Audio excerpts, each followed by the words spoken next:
குலுங்கிய மதுரை. ஒன்று திரண்ட மக்கள் அலைகடல் என திரண்டு அரசாங்கத்துக்கு எதிர்ப்பு தெரிவித்தார்கள்.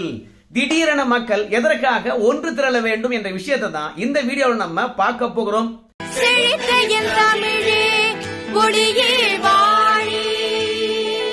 ஒரு பக்கம் ஆளுநரை பொறுத்த வரைக்கும் சட்டமன்றத்தை அவமதித்து விட்டார் என்று சொல்லிட்டு திமுகவே களத்தில் இறங்கி ஆளுநருக்கு எதிராக போராடி கொண்டிருக்கிறது.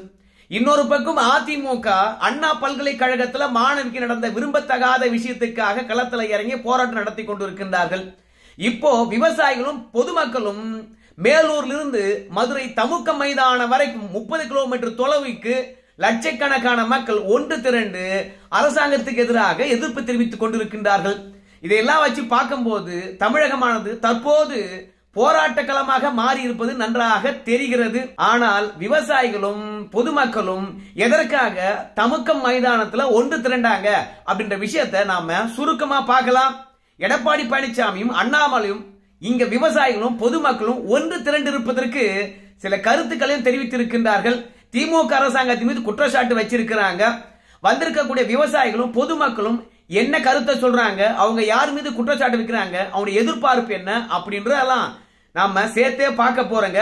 உங்க எல்லாருக்கும் தெரியும், மதுரைக்கு அருகாமையில நாயக்கம்பட்டியில டங்ஸ்டன் சுரங்கம் தோண்டுவதற்காக மத்திய அரசாங்கமானது அனுமதி அளிச்சது அப்படின்னு சொன்னாங்க. ஆனா தமிழக சட்டமன்றத்தில் அதற்கு எதிராக ஒருமனதாக தீர்மானம் கொண்டு வந்தாங்க.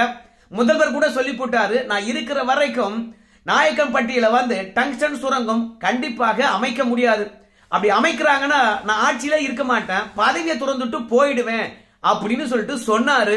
ஆனாலும் இந்த உறுதிமொழிய அந்த பகுதி மக்கள் ஏற்றுக்கொள்ளவே இல்லை. நம்ம முதலமைச்சரை பொறுத்த வரைக்கும் இங்க வராது அப்படின்னு உறுதியாக சொல்லவே இல்லை. நான் இருக்கிற வரைக்கும் வராதுன்னா அப்புறம் என்ன அர்த்தம்? ஏங்க, லட்சக்கணக்கான ஆண்டுகள் இங்கேயே வாழ்ந்துட்டுங்க, இந்த இடத்தை விட்டுட்டு நாங்க எங்க போறது? அது மட்டும் இல்ல, கல்யாணம் காட்சி நிலத்தை வித்துட்டு காசு பார்த்து குழந்தை குட்டிகளுக்கு கல்யாணம் பண்ணணும், வீடு கட்டணும் அப்படின்னு நினைச்சா கூட இங்க டங்ஸ்டன் சுரங்கம் வரப்போகுது அப்படின்னு சொல்றதுனால எவனும் வாங்க மாட்டான். எப்ப வேண்டுமானாலும் கவர்மெண்ட் ஆனது எடுத்துக்கும். அதனால இந்த நிலத்தை நீயே கட்டிக்கிட்டு அழு அப்படின்னு சொல்லிட்டு அத்தியாவசிய தேவைக்கு கூட நிலத்தை கைமாத்த முடியல. நாங்க விற்கலான்னு சொல்லிட்டு ஏற்கனவே பாத்தீங்கன்னா பேரம் பேசி வச்சிருந்தோம். இன்னைக்கு டங்ஸ்டன் சுரங்கம் வருது என்பதனால எவனும் நிலம் கூட வாங்க மாட்டான். வாழ்வாதாரமே அத்து போய்விட்டது.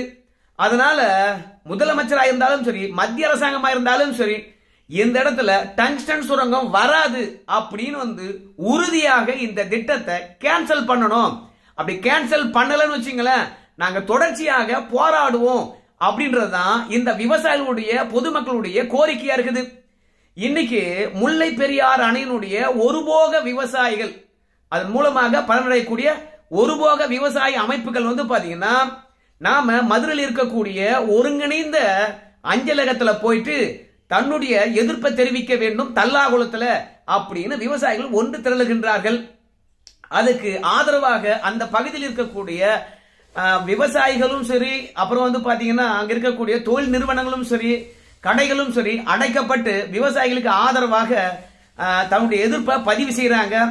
இப்படி நடைப்பயணமாக தல்லாகுளத்தில் இருக்கக்கூடிய ஒருங்கிணைந்து அஞ்சலகத்தை முற்றுகையிட்டு மத்திய அரசாங்கமானது இந்த திட்டத்தை நாங்க கைவிட்டுட்டோம் அப்படின்னு சொல்ற வரைக்கும் நாங்க போராட்டத்தை முன்னெடுப்போம், இல்லை எங்களுடைய எதிர்ப்பை நாங்க முன்னெடுப்போம் அப்படின்னு விவசாயிகள் ஒன்று கூடினார்கள்.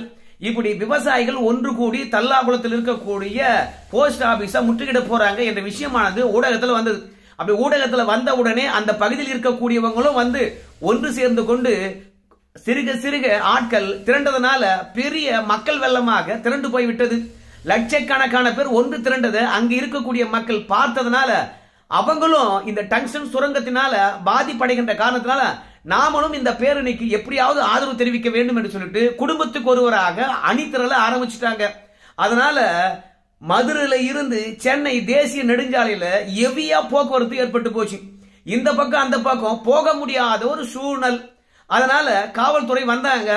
ஏங்க, நீங்க பேரணியா போறதுனால போக்குவரத்து எவ்வளவு நெரிசலா இருக்குது, அதனால நாம என்ன சொல்ல வரோன்னு கேட்டீங்கன்னா, நீங்க வாகனத்துல போங்க, வாகனத்துல நீங்க எல்லாரும் ஒன்று சேர்ந்து ஒவ்வொரு வாகனமா போனீங்கன்னா வாகனங்களும் வந்து சென்னைக்கு போறதுக்கு எந்தவித போக்குவரத்து நெரிசல் இல்லாம அவங்களும் போவாங்க. நீங்களும் எங்க போகணும்னு நினைச்சீங்களோ அங்க போய் ஒன்று திரண்டு போராட்டம் நடத்தலாம். அதனால வாகனத்துல போங்க அப்படின்னு சொன்னாங்க. ஏங்க இவ்வளோ பேரையும் எந்த வாகனத்துல ஏற்றிட்டு போறது? அதனால டிராக்டர்லயும் போக முடியாது, லாரிலையும் போக முடியாது, டாடா ஏஸ்லயும் போக முடியாது. அதனால வாகனத்துல போறவங்க போட்டோம், நாங்க நடந்து போறவங்க போறோம் அப்படின்னு சொல்லிவிட்டு இந்த டங்ஸ்டன் சுரங்கத்துக்கு எதிர்ப்பு தெரிவித்து அந்த 50 கிராம மக்கள் ஒன்று திரண்டு எல்லாரும் பேரணியாக போனாங்க.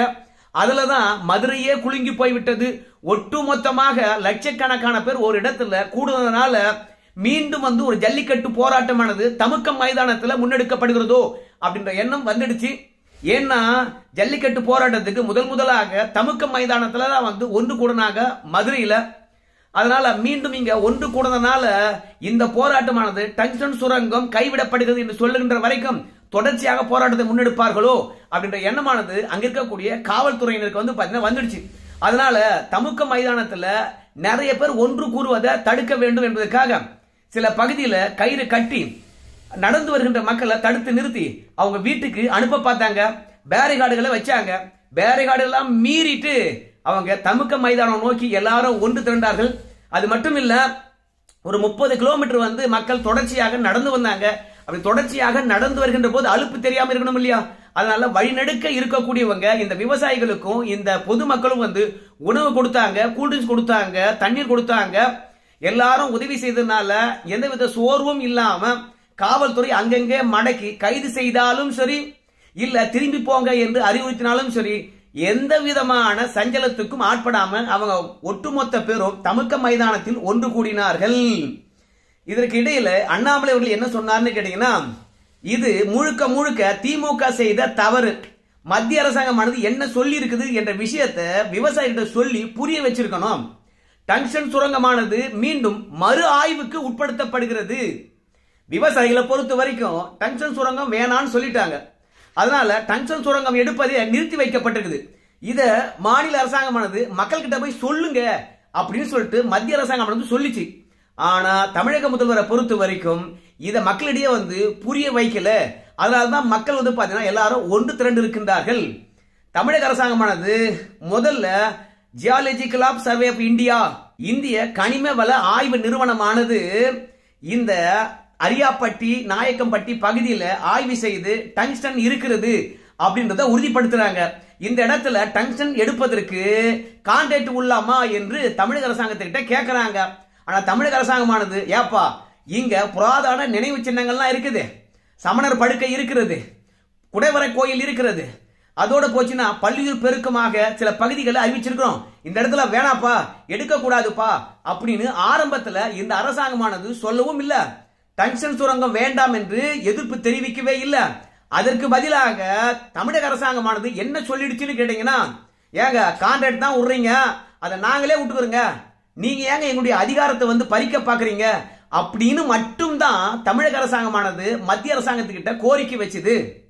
அது மட்டும் இல்ல, எங்களுடைய எதிர்ப்பை மீறி நீங்க அங்க டங்ஸ்டன் சுரங்கம் யாருக்காவது கொடுத்தீங்கன்னா பிரச்சனை வரும் பாத்துக்குங்க அப்படின்னு வர சொன்னாங்க.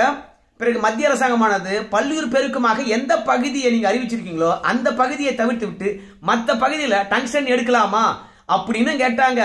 அதற்கு நீங்க எடுங்க வேணாங்க அப்படின்னு தமிழக அரசாங்கமானது எந்தவித ரிப்ளையும் பண்ணவே இல்லை.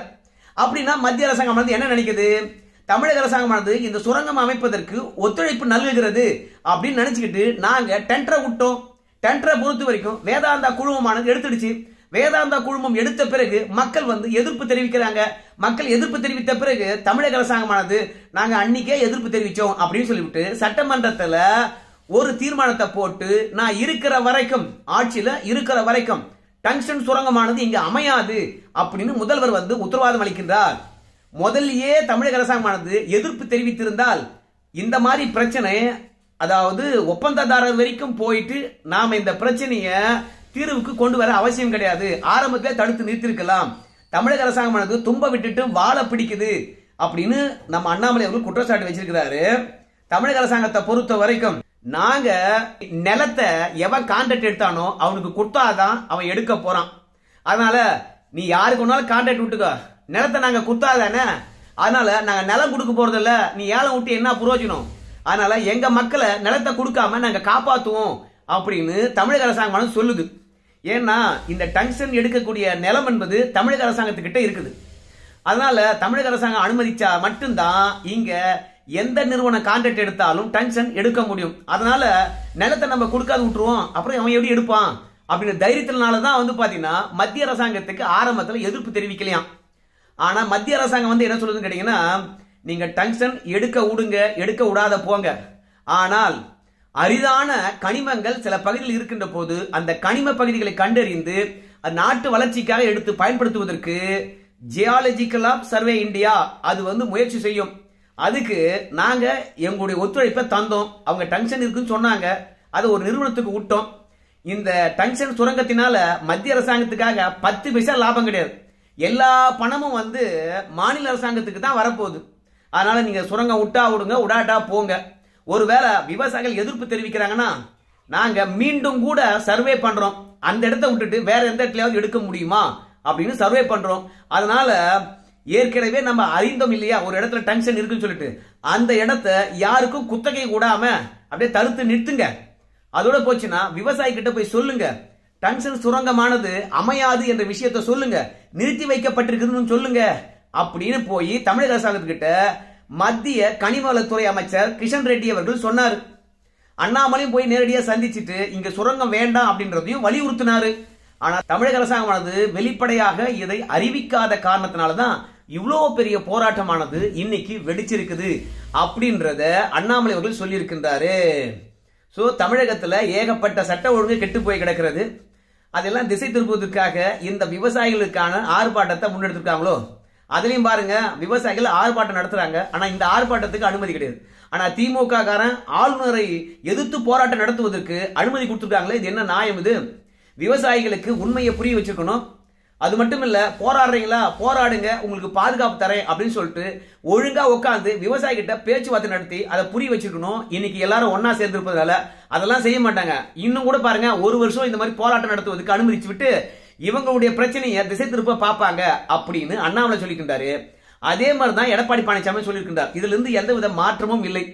திமுக பொறுத்த வரைக்கும் அவங்க போராடுவதற்கு இரவிலேயே கூட அனுமதி வாங்கிக்கிட்டு தமிழகம் முழுவதும் போராடுவாங்க. ஆனா நாம மக்கள் பிரச்சனைக்காக போராடினா ஒடுக்குவாங்க. அப்படிதான் விவசாயிகளும் இன்றைக்கு அடுக்கி ஒடுக்கி இருக்கிறது, விரைந்து சென்று கைது செய்கிறது. ஆனா கட்டுக்கடங்காத கூட்டத்தை கண்ட பிறகு காவல்துறை என்ன செய்யணும் என்று தெரியாம விழிக்கிறாங்க அப்படின்னு எடப்பாடி பழனிசாமி சொல்றாரு. ஆனா விவசாயிகளை பொறுத்த வரைக்கும் ஸ்டாலின் அவர்கள் உறுதியளித்திருக்கின்றார். ஆனா அந்த உறுதிமொழி பாத்தீங்கன்னா மத்திய அரசாங்கத்தை கட்டுப்படுத்தாது. அதனால மத்திய அரசாங்கமே இங்க நாங்க கைவிட்டுட்டோம் அப்படின்னு சொல்லிட்டு போட்டங்க. அதாவது ஒரு சில பேர் நிலம் விற்கலாம், ஆனா 50-60 கிராமங்கள் ஒட்டுமொத்த பேரை நிலத்தை விட்டுட்டு எங்க போறது? இங்கேயே பயிர் வச்சோம், இங்கேயே வாழ்ந்தோம், இந்த தண்ணியே குடிச்சோம், இந்த காற்றையே சுவாசித்தோம், ஆனா இங்க விட்டுட்டு நாங்க எங்க போறது? இத்தனை லட்சம் பேர் இடம் பெயர்ந்தால் தமிழகத்துல வேற எந்த இடத்துல இது மாதிரியான இடம் இருக்கும்? அதனால நிவாரணங்களும் வேண்டாம், இரண்டாவது மாற்றிடமும் எங்களுக்கு தேவையில்லை, அதனால டங்ஸ்டன் எடுக்க வேண்டாம் அப்படின்னு தமுக்கம் மைதானத்துல வந்துட்டாங்க. தல்லாகுளம் போஸ்ட் ஆபீஸ போய் முற்றுகையிட்டு மத்திய அரசாங்கத்துக்கு தன்னுடைய எதிர்ப்பை தெரிவிக்க வேண்டும் என்பதற்காக தான் பயணப்பட்டார்கள். கடைசியில காவல்துறையை பொறுத்த வரைக்கும் மடக்கி தமுக்கம் மைதானத்தில் எல்லாரையும் ஒன்று கூட வைத்து விட்டார்கள். ஒன்று கூடி மத்திய மாநில அரசாங்கத்துக்கு தன்னுடைய எதிர்ப்பை பதிவு செய்துவிட்டு விவசாயிகளும் இப்போது கலைந்து சென்றிருக்கின்றார்கள்.